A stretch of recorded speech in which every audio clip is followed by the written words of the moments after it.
¿Qué tal, chicos? Buenos días. Estamos ya en una nueva clase a mitad de semana. Estamos en la continuación de los temas sobre los formantes de las palabras, sobre cómo formamos palabras.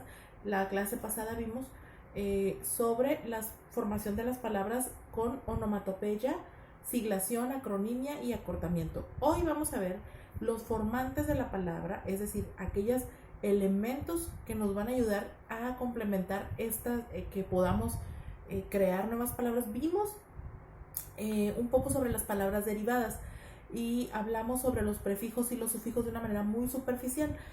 Hoy vamos a ver más sobre prefijos y sufijos, pero vamos a ver dos vertientes. Número uno, prefijos griegos, igual sufijos griegos, y prefijos y sufijos latinos, ¿ok? Entonces estaríamos viendo formantes grecolatinos. Ese es el tema de la clase de hoy y vamos a comenzar pues hablando sobre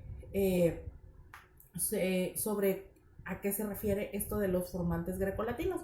Y bueno, pues dentro del mecanismo de la formación de las palabras, de la composición, encontramos también una serie de compuestos cuyas raíces tienen un origen latino o griego. Entonces, por ejemplo, pues tenemos muchas palabras que se conforman a través de estos elementos, de estos dos formantes, y tenemos teléfono, otitis, geólogo, ortodoncia, etc. Y la peculiaridad de estos compuestos está en que las partes que los forman no existen por separado en la lengua española. Entonces, vamos a hablar sobre estos elementos donde estos prefijos y sufijos, tanto griegos como latinos, si nosotros los utilizamos solitos, no tienen ningún valor. Solo es cuando complementan una palabra, cuando adquieren esa fuerza. Entonces, por ejemplo, no existe la forma orto. No decimos, eso está muy orto. No decimos eso. Ni tampoco decimos, es que hoy me siento geo. Tampoco lo usamos. O, por ejemplo, voy a ir al fono. No lo hacemos así. Es decir, aunque tienen rasgos en común con las raíces de las palabras compuestas, porque le aportan un significado léxico, pues obviamente recuerdan a los prefijos o sufijos porque no tienen autonomía. Entonces los formantes griegos y los formantes grecolatinos no son autónomos. Componen a otra palabra y le dan ese significado, pero por sí mismos no tienen valor. Entonces, estas raíces de origen latino o griego suelen clasificarse como formantes grecolatinos o bases compositivas cultas, ¿okay? Pero nosotros le vamos a decir formantes grecolatinos para no perdernos ahí mucho. Entonces, la lengua recurre con mucha frecuencia a estas formas grecolatinas para la creación de nuevas palabras, especialmente pues en el terreno de la ciencia o de la tecnología. Por ejemplo, tenemos televisión, microscopio, fotoeléctrico.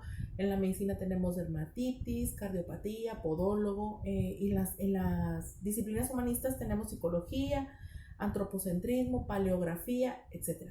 En matemáticas, pentágono, octágono, octaedro, centímetro y más. Entonces, el conocimiento del significado de los formantes grecolatinos por separado nos va a ayudar a comprender el significado de las palabras compuestas en las que aparecen. Por ejemplo, en la palabra democracia está conformada por demo, que significa pueblo, y cracia, que significa gobierno. Por lo tanto, pues su significado es el gobierno del pueblo. Y también tenemos otra palabra que es aristocracia, y aristocracia significa el gobierno de los mejores. Aristo significan los mejores. Entonces, pues es necesario estar familiarizado con el significado de estos formantes, de los más frecuentes. Entonces, como les decía, estos formantes tienen diferentes,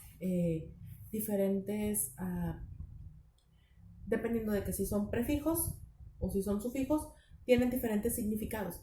Entonces vamos a ver prefijos y sufijos griegos y prefijos y sufijos latinos, ¿ok? Para hacer esa separación. Entonces, pues comencemos a verlos para nosotros empezar a armar nuestro pequeño, si podemos hacerlo así, pequeño cuadro, y poderlo tener pues para referencia, ¿no? Entonces, vamos a comenzar con los prefijos de origen griego. Y dentro de los prefijos de origen griego tenemos a o an, y esto significa privado de. Por ejemplo, amorfo, que significa sin forma regular. Tenemos también el vocablo ana, que significa contra, sobre o separación. Por ejemplo, analgesia significa falta de dolor. Tenemos también el vocablo anti, que significa contra, que sería anticuerpo. Tenemos el vocablo apo, que significa fuera, fuera de o alejado. Y por ejemplo, apósito, pues que es un remedio que se aplica externamente sujetándolo con paños. Tenemos también el prefijo archi, todos estos son griegos, que significa el más, el mejor, el primero. Tenemos auto, que significa uno mismo. Tenemos kata, que significa hacia abajo o por entero, como catarata, caída grande de agua. Tenemos di, y a veces con a, dia, que significa a través de. Entonces diagonal significa línea recta que va de un vértice a otro. Tenemos el vocablo dis, con dificultad. Eso significa, por ejemplo, como disconforme. Tenemos ecto, sin h, ecto, que significa fuera de, como ectoplasma. En, que significa dentro. Enamorada. Endo, que significa internamente. Epi significa sobre. Eu significa bien. Exo significa fuera. Emi significa medio. Hiper significa exceso. Hipo significa debajo. Met o meta, más allá de. Pali o palín significa de nuevo. Para significa junto a o contra. Peri, alrededor. Pro, adelante. Si, sim, y luego puede ser sim, con, significa con. ¿Ok? Entonces, esos serían los prefijos con el vocablo griego. Próximo video seguiremos hablando sobre los sufijos griegos.